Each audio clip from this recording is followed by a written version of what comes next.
Well, hello, and welcome to my studio.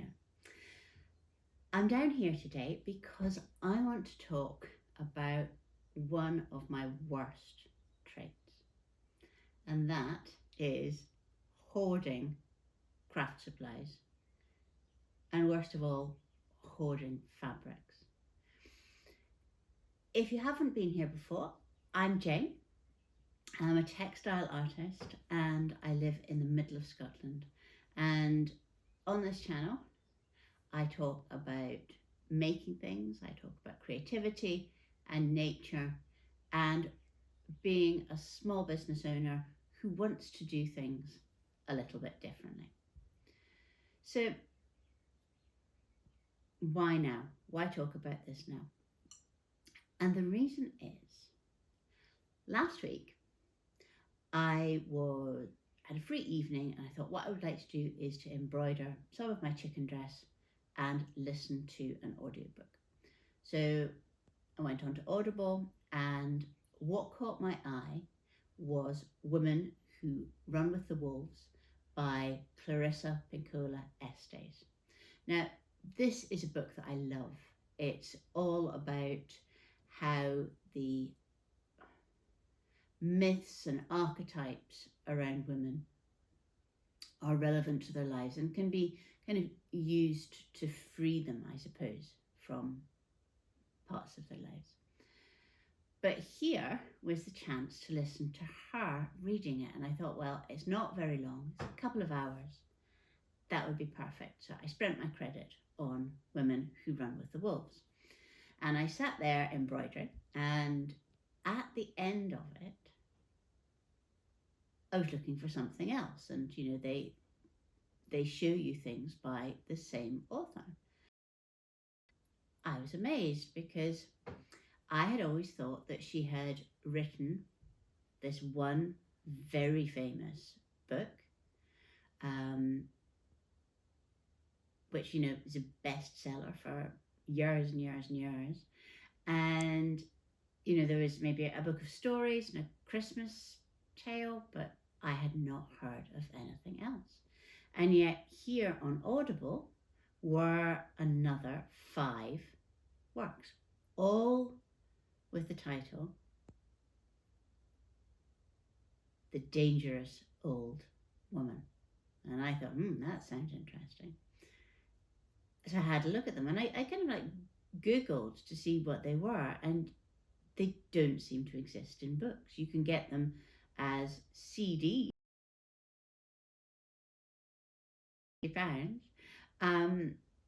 but this has never been published as a book, and instead it seems to have been what's described as a web event, but I think it's like an online lecture series by Sounds Right, and then they have been released as Audible recordings, as audiobooks.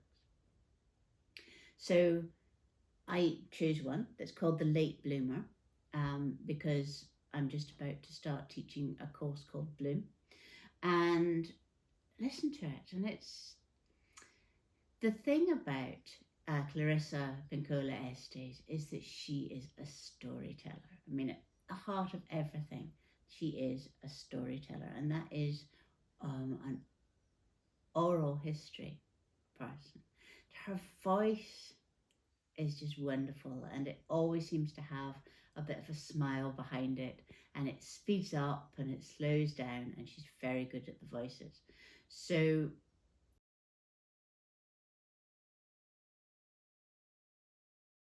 is about 7 hours, so there's 5 of them, I think 7 hours, but they're divided into chapters, which must have been the hour-long lectures in this original lecture series.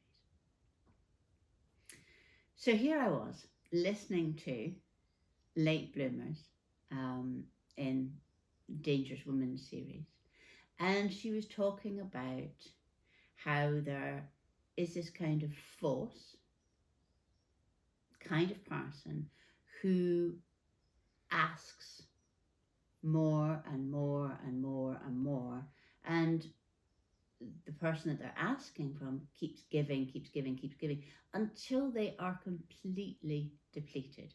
And she talks around the folk tale, the fisherman who learned to say no, which is about a flounder that gives wishes.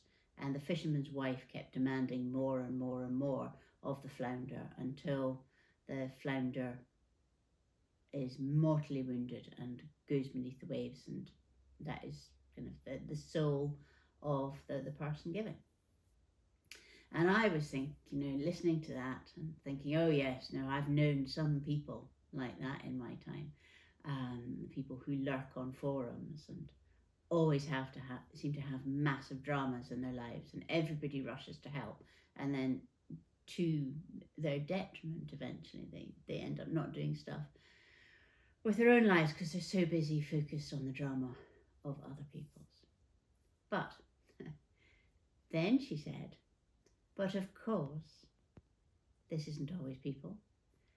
Stuff comes in many forms.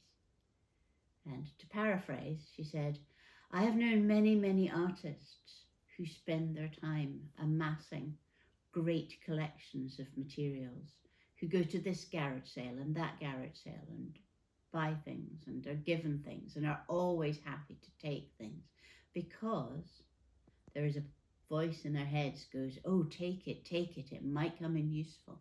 You're going to paint millions of pictures, you're going to need all of this stuff. And that they fill up their space until, she says, that there is nowhere for them to paint. And all of this stuff just saps their creativity.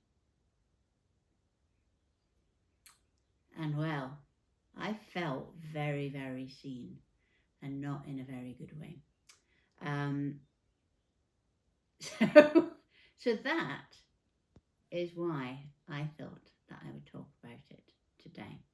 And as you can see, I am surrounded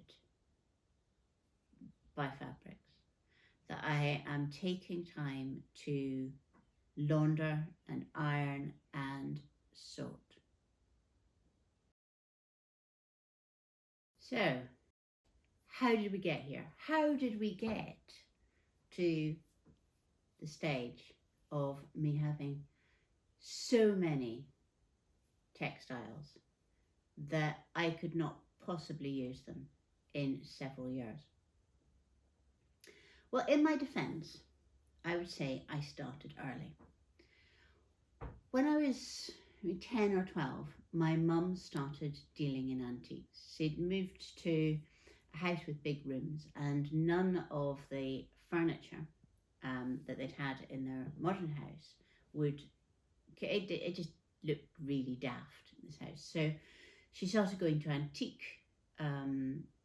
auctions and buying things. And then at that time, you would buy things in what were called job lots. So you might buy a chest of drawers, but all of the contents of the drawers would also be part of the lot. Or you might buy some vases or a light fitting, and it would come with a great pile of tablecloths or some eiderdowns. It was a very, very bizarre way of doing things. So what was happening was that my mum would buy a bit of furniture that she wanted for the living room, but it would come with all of these other kind of items which she did not need. And that turned her into an antique dealer. And we started off at the Sunday market with a stand, and then it was antique fairs, and then she got an antique shop, which now my brother owns in Gullen in East Lothian. If you ever pop in, do say hello from me. And that, because, 10, 12, 14, you're actually being helping. I got, as my wages, things that were there. So I had very, very early on discovered that there's something about textiles that just gets me here. And the more it is connected to a person, and actually the more worn it is as well, the more I love it. So from around about the age of 12, I was collecting clothes, collecting costumes, antique dress, and also things like tablecloths, napkins that were embroidered, um, quilts, oh, patchwork quilts, sell myself for a patchwork quilt. Honestly, it's ridiculous. And I just was acquiring and acquiring and acquiring these things. And then obviously, I left home and I could store my things there for a patch of time. But, by the time I was settled and I had children, that no longer became really a viable thing. So I sold all of my costume collection. And that's really what started Snapdragon the business, because I sold all of that. I bought a vintage green H van, a Citroen H van, which I used as a flower van, and then I used the rest of the money to build raised beds, get polytunnel, all of that kind of thing. So that was amazing. But I was still left with the kernel of this textile collection of things that I had bought the years. There were more fabrics than costumes. And then when the flower business became too much for my health and I started to sew for a living, somehow I began to just attract fabrics. Now, some I did buy. At that time, I was doing a lot of work with vintage Sanderson linens and children's fabrics, making pencil rolls and massive, beautiful printed linen, tote bags, all of that kind of thing. And I was selling direct to the customer. Fast forward 2-3 years, and I was selling a lot wholesale. And what the shops wanted was small things, because it's much easier to sell somebody something at £10 than it is at £80. And they wanted everyone to be different. So I used to make little embroidered pocket mirrors, and the fabrics on those that I used were, all of them were different. So, some of them would be kind of like boppy 1970s florals, some of them would be Liberty's fabrics, some of them would be like 1930s printed things, other things would be beautiful old linens. Every single one really had to be different. And that's how I worked for a couple of years. Pencil rolls, all different. Mirrors, all different. And then wholesale crashed. Well, to be honest, that's not really true.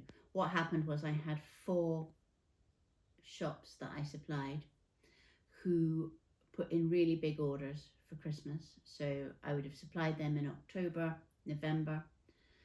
They didn't pay their January invoice. Chased them in February. By March they were bankrupt, and I lost an enormous amount of money. I mean, there was 4 shops. They all owed me over the £1,000. So